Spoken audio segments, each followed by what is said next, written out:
온전한 믿음 6번째 시간입니다. 약속을 신뢰하라라는 주제로 귀한 하나님의 말씀을 나누기를 원합니다.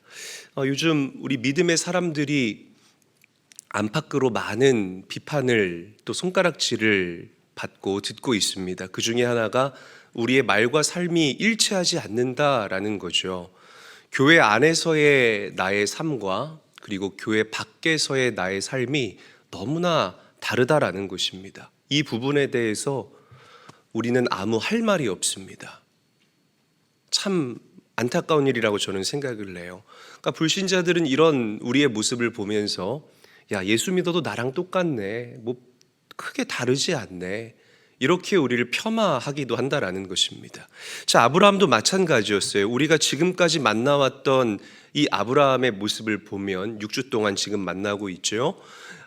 이렇게 매번 삶의 어려운 순간순간마다 이 아브라함이 흔들리고 또 믿음이 약해지는 그런 모습들을 우리가 어렵지 않게 발견할 수가 있다는 것입니다. 왜 이렇게 아브라함이 자꾸 실수하고 믿음 없는 모습을 보였을까? 여러분, 성경의 진단은 분명합니다. 하나님의 약속에 대한 이 확신이 아브라함에게 너무나 희미했기 때문이라는 것이죠. 여러분, 하나님의 말씀이 가슴에 잘 새겨지지 않고 희미하다는 것, 우리 신앙생활에 있어서 큰 문제다라고 저는 말씀을 드리고 싶습니다. 교회 오면 하나님이 살아계신 것 같아요. 그런데 교회 밖으로 나가면 하나님이 보이지를 않는 거예요. 그런 분들 너무나 많다라는 것입니다. 이런 삶의 이중성, 이게 우리 그리스도인의 고민이 아닐까라고 생각을 합니다. 자, 오늘 말씀을 통해서 이 부분들을 우리가 한번 답을 얻어보고 이런 부분들을 한번 해결해 보기를 원합니다. 자, 우리 1절 말씀 함께 한번 읽어보도록 하죠. 한 목소리로 읽습니다. 시작. 아브라함이 99세 때에 여호와께서 아브라함에게 나타나사 그에게 이르시되 나는 전능한 하나님이라 너는 내 앞에서 행하여 완전하라. 아멘. 자, 창세기 16장 마지막 절을 보게 되면 우리가 읽지는 않았습니다. 그런데 거기를 보게 되면 그 사레의 몸종이었던 하갈이 이스마엘을 낳았을 때에 그때의 아브라함의 나이가 86세였다라고 기록을 하고 있어요. 그런데 지금 아브라함의 나이가 99세 아닙니까?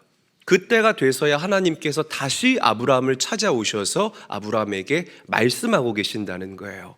자, 그런데 이스마엘을 낳고 난 이후부터 99세까지 13년이라는 그 간극이 있는데요.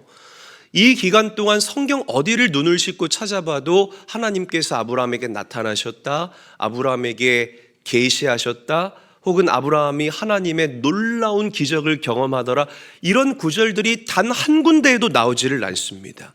즉 23년 동안의 기간은 아브라함의 믿음이 깊이 잠들어 있었던 믿음의 침체기에 아브라함이 머물러 있었다라는 거예요. 왜 아브라함이 이렇게 13년이라는 기간 동안 믿음을 잃어버리고 그렇게 낙심해서 절망해서 그렇게 살아갔겠습니까? 여러분, 이유는 간단합니다. 하나님과의 약속이 이루어지지 않는다라는 거예요. 하나님께서 아브라함에게 뭐라고 약속하셨습니까? 아브라함아, 저 하늘의 별처럼 이 땅의 모래알처럼 내가 너의 자손을 풍성하게 하리라. 이게 아브라함을 향한 하나님의 약속이었거든요. 그런데 내 현실을 볼 때 이 기도는 계속해서 응답되지를 않는 겁니다.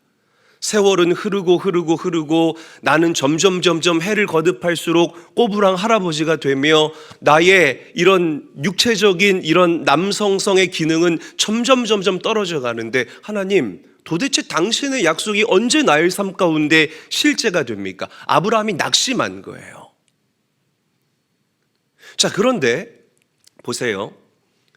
아브라함은 하나님의 약속이 점점 희미해져 가고 하나님의 약속을 잊어버렸지만 우리 하나님께서는 당신이 하신 그 약속을 절대로 잃어버리지 않으셨습니다. 믿으시기를 바랍니다. 여러분, 우리의 기도가 더디 응답될 수 있어요.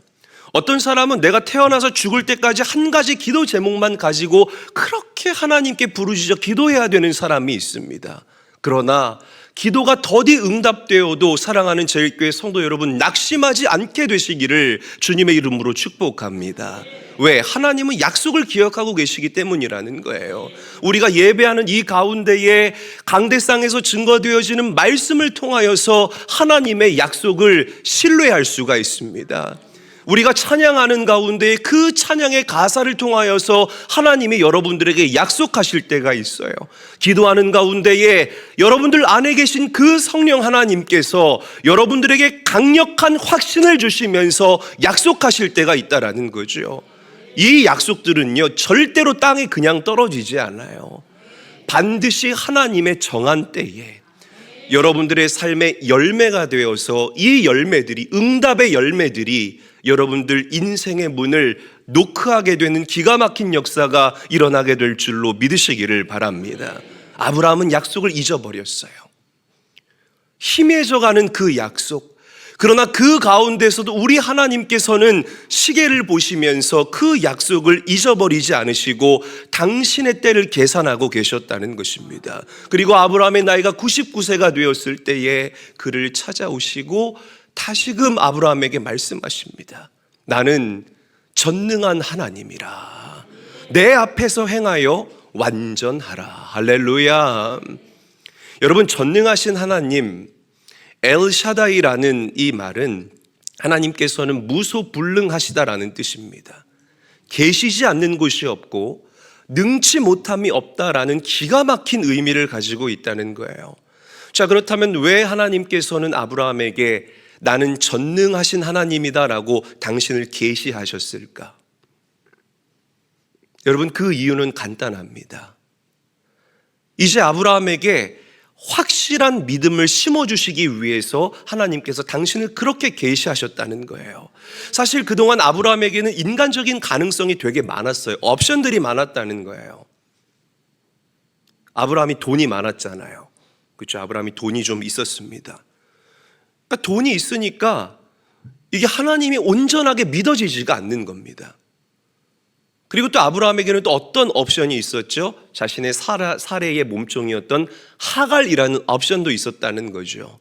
그러니까 인간적인 방법과 이런 인간적인 술수가 많으면은요, 이렇게 하나님을 온전히 신뢰하기가 어려운 것 같아요. 그래서 꼭 그런 것만은 아니지만, 그래서 많은 것을 가지고 있음에도 불구하고 정신 못 차리면 하나님께서 여러분들을 광야 한가운데로 던져 넣으시는, 아마 그런 경험들 굉장히 많이들 하셨을 거라고 저는 봅니다. 그 이유가, 그래, 하나님 바라봐라. 왜? 우리 인간의 가능성이 제로가 될 때에 하나님의 능력치가 100이 되기 때문이라는 것이에요. 자, 오늘 우리가 본문 1절에서 또 무엇보다 눈여겨봐야 될 말씀이 너는 내 앞에서 행하여 완전하라 라는 말씀입니다.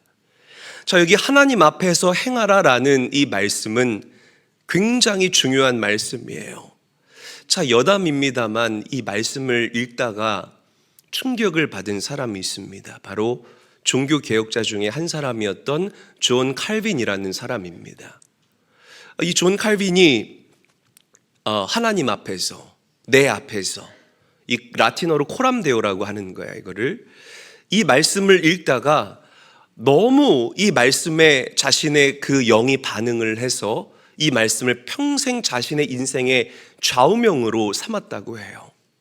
여러분, 제가 이 말씀을 한 10번도 이상 드린 것 같은데 저도 그렇습니다. 제가 신학교에 학부 시절 때 저는 기숙사가 참 궁금했어요. 그래서 이 선배들 기숙사에 놀러 갔었는데 한 선배가 자신의 그 책상 앞에 이 라틴어로 코람데오라고 이렇게 써서 붙여놨더라고요.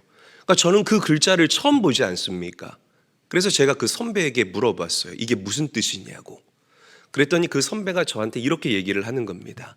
이 코람데오는 하나님 앞에서라는 뜻인데 우리는 신학도 아니냐. 그러니까 조금 이렇게 어려운 말로 표현하자면 하나님 존전의식이라는 뜻이고, 조금 더 우리 신학생다운 언어로 표현을 하자면 그 신전의식이라고 얘기를 할 수 있다라고 얘기를 합니다. 근데 이 이야기를 듣는데 제 안에 있는 이 영이요, 꿈틀꿈틀 대면서 반응을 하기 시작하는 거예요. 얼마나 제 가슴이 두근거리고 제 가슴이 뛰었는지 모릅니다. 그때부터 이 코람데오라는 이 말씀이 제 안에 들어오게 됐고요. 그리고 이것이 제 삶에 정말 너무나도 중요한 가치관이 되었습니다. 여러분, 왜 사람들이 죄 짓는 줄 아십니까? 그것도 함부로. 왜 사람들이 교회 밖을 나가면 그렇게 막말하면서 살아가는 줄 아십니까? 조금 더 적나라하게 질문드리자면 왜 교회 안에서 여러분들의 삶과 교회 밖에서 여러분들의 삶이 그렇게 격차가 나는 줄 아십니까? 하나님이 보이지 않기 때문에 그런 거예요. 하나님이 내 눈에 보이면 우리는 그렇게 살 수 없다라는 것이죠.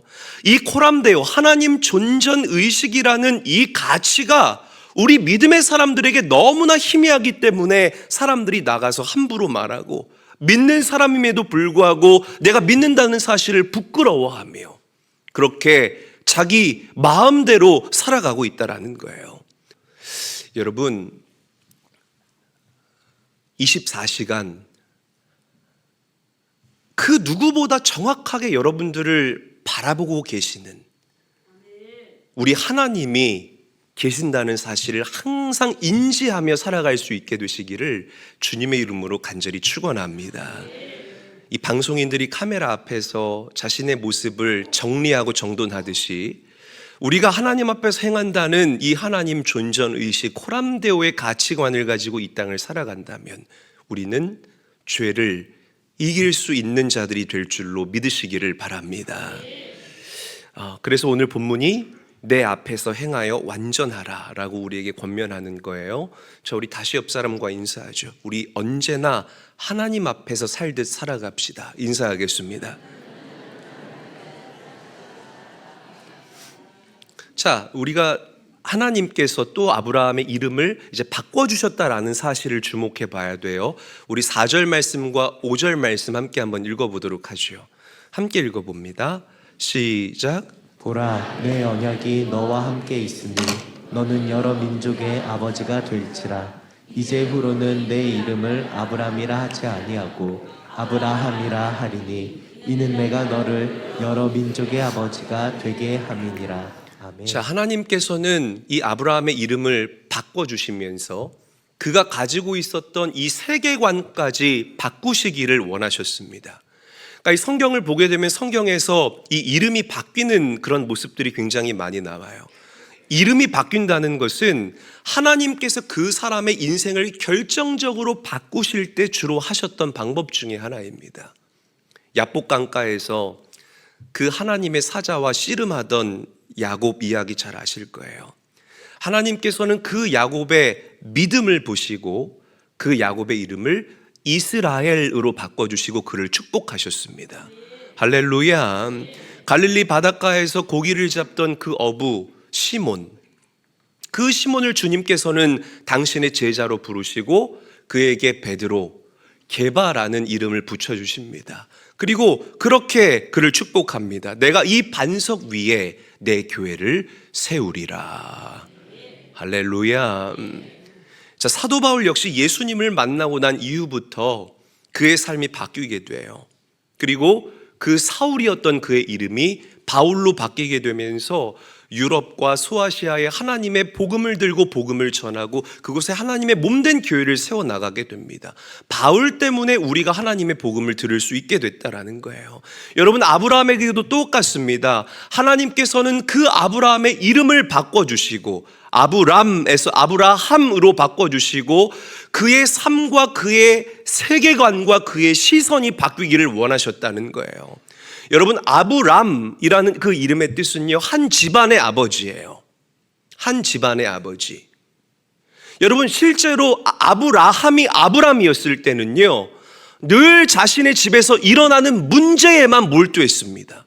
늘 관심사가 그거예요. 내 후손, 내 새끼, 내 자녀, 돈, 우리 와이프. 늘 우리 가정에 일어나는 문제에만 그 아브라함의 시선이 고정되어 있었다라는 거예요. 이런 사람이 어떻게 축복의 통로가 되고 어떻게 열국의 아버지가 되겠습니까? 그래서 하나님께서 아브람의 이름을 아브라함으로 바꿔주셨다는 겁니다. 아브라함의 이름의 뜻이 뭐죠? 열국의 아버지라는 뜻이에요. 할렐루야. 여러분, 하나님께서는 아브라함의 그 시선이 넓어지기를 원했어요. 그냥 먹고 사는 문제로 끝나는 것이 아니라 세계를 품기를 원했다라는 것입니다. 이게 바로 아브라함의 이름을 바꿔주신 하나님의 깊은 뜻이었다는 거예요. 자, 우리 6절 말씀도 함께 한번 읽어볼게요. 시작. 내가 너로 심히 번성하게 하리니 내가 내게서 민족들이 나게 하며 왕들이 내게로부터 나오리라. 아멘. 자, 보세요. 아브라함으로부터 민족들이 나오고 왕들이 나올 것이다. 즉, 하나님께서는 아브라함을 통해서 온 세상을 구원하시려는, 구속하시려는 놀라운 계획을 세우셨다라는 사실을 믿으시기를 바랍니다. 여러분, 아브라함은 세계를 구원하시려는 하나님 구속 역사의 시작이고 그 뿌리라는 거예요. 그래서 이름을 바꿔주셨다. 아브람에서 아브라함으로 그의 이름을 바꿔주신 하나님은 오늘 이 예배 가운데 여러분들의 삶도 그렇게 바꿔주시기를 원하시는 줄로 믿으시기를 바랍니다. 내가 예수 믿고 구원받았다는 것, 그냥 단순히 나 하나만 잘 먹고 잘 살다가 천국 가면 끝, 이게 아니에요, 여러분. 정신 차리셔야 됩니다. 나만 구원받으면 됐고 나만 내 믿음 지키면 됐지, 감리교의 가치가 아닙니다. 우리 감리교 창시자 존 웨슬리 목사님은요, 항상 이 구원은 개인의 구원을 넘어서 사회적인 구원까지 나가야 된다라고 가르쳤어요. 큰 소리로 아멘 합시다. 할렐루야. 그리스도인은요, 사회의 책임을 가지고 있는 사람들이 그리스도인이라는 거죠. 그러니까 여러분, 하나님께서는 여러분들 한 사람의 구원을 통하여서 다른 사람을 구원하시기를 원하시고, 이 땅을 변화시키기를 원하시고, 이 교회를 통하여서 열방을 복음화시키기를 원하신다라는 사실을 믿으시기를 바랍니다. 우리는 먹고 사는 문제로 고생하는 사람들이 아니에요. 2명 아멘 하시네요. 우리는 적어도 먹고 사는 문제 때문에 고민하고 눈살 찌푸리는 사람들 아닙니다. 믿으시면 아멘 합시다. 정말 그렇다는 거죠. 우리는 하나님의 자녀들이고 하나님의 백성들이에요. 여러분, 넓은 세계를 보시기를 축복합니다. 내 가정만 품었다 하면 이제 더 나아가서 지역사회를 품으시고 아브라함처럼 열방을 품고 바라볼 수 있게 되시는 그 넓은 가치관과 시선이 여러분들에게 깃들게 되기를 주님의 이름으로 간절히 축원합니다. 자, 마지막으로 우리는 하나님께서 아브라함에게 구체적이고 실제적인 언약의 표시를 주셨다. 그것이 할례이다라는 사실을 오늘 말씀을 통해서 발견할 수가 있습니다. 자, 우리 10절 말씀 함께 한번 읽어보도록 할게요. 10절 말씀 함께 읽어볼게요. 시작. 너희 중 남자는 다 할례를 받으라. 이것이 나와 너희와 너희 후손 사이에 지킬 내 언약이니라. 아멘. 이 할례하면 이 할례라는 단어 자체가 익숙하지가 않기 때문에 이걸 굉장히 어렵게 생각하시는 분들이 많이 있습니다. 그런데 할례는 다른 단어로 표현하자면 포경수술을 얘기를 하는 거예요. 남자 생식기에 있는 그 껍데기를 제거해 버리는 게 바로 할례입니다. 그러니까 지금은 이 할례가 의학적으로 굉장히 보편화되어 있지만 우리가 이 말씀을 읽었던 그 아브라함의 시대 당시에는요, 할례는 아브라함과 그의 후손들만이 받을 수 있는 그런 하나님과 그 후손들 간의 언약의 징표였다라는 거죠. 자, 그런데 궁금하지 않습니까? 왜 하나님께서 하필이면 남자의 생식기에 할례를 받게 하셨을까? 언약의 표시를 왜 하필이면 남자의 생식기에 받게 했을까? 그 이유는 간단해요. 이게 좀 우스꽝스럽고 조금 모양새는 빠지지만 하나님이 가장 확실한 방법으로 그렇게 하시는 거예요. 왜냐하면 이 아브라함과 그의 후손들이 자꾸만 고난 앞에서 그 하나님이 나의 하나님이라는 사실을 까먹고 자꾸만 무너지고 하나님을 불평하는 겁니다. 그래서 하나님께서 너네들 이제 잊어버리면 안 돼. 그런 의미로 남자의 생식기에 그 언약의 징표를 새겨넣게 하신 거예요. 우리 남자분들 질문 드려볼게요. 일부 때는 대답을 잘 안 하시더라고요. 대답을 좀 크게 해보시기를 바랍니다. 우리가 소변을 볼 때 우리의 생식기를 하루에 한 번씩 보지 않습니까?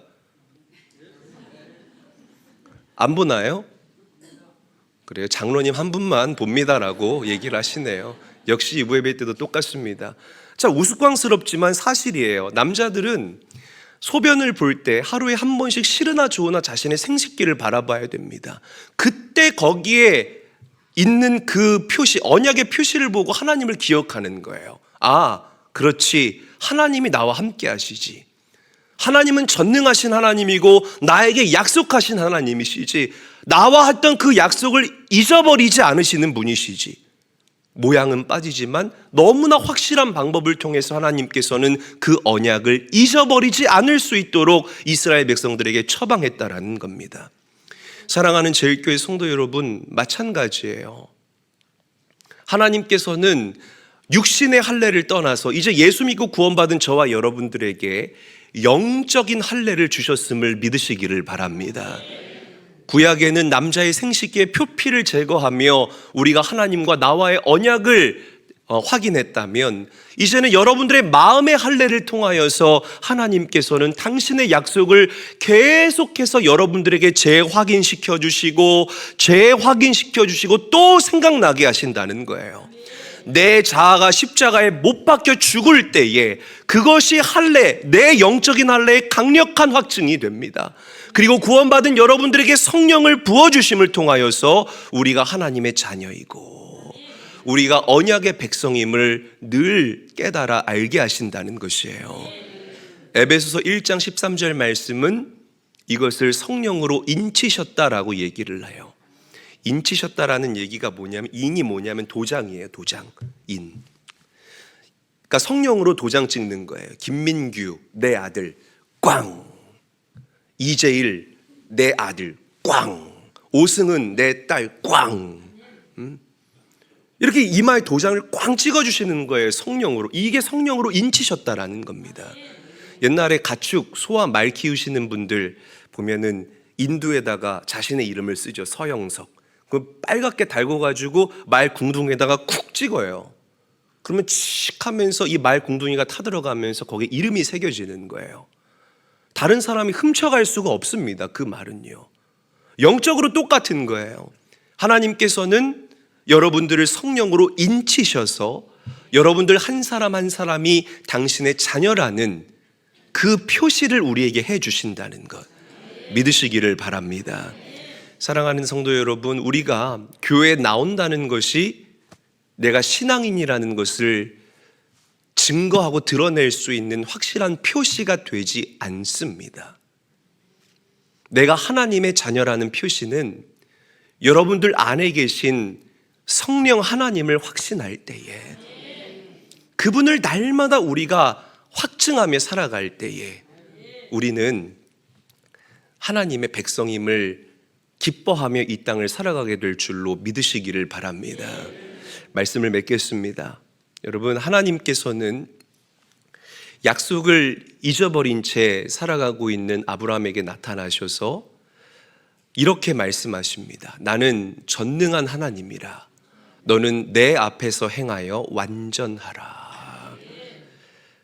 약속이 희미해졌던 그 아브라함의 약속을 하나님께서 다시 붙잡아 주셨다는 거죠. 그리고 아브라함에게 세계를 품는 사람이 될 수 있도록 그의 이름도 바꿔주시고 또한 언약의 표시로 아브라함에게 할례를 받게 하셨다는 것, 여러분 기억하시기를 바랍니다. 저와 여러분들도 하나님의 백성이에요. 그 하나님을 믿으시고 하나님이 주신 그 약속을 잊지 마시고 늘 하나님 앞에서 코람데오의 삶을 살아가시는 사랑하는 제일교회 성도들 모두가 될 수 있기를 주님의 이름으로 간절히 축원합니다.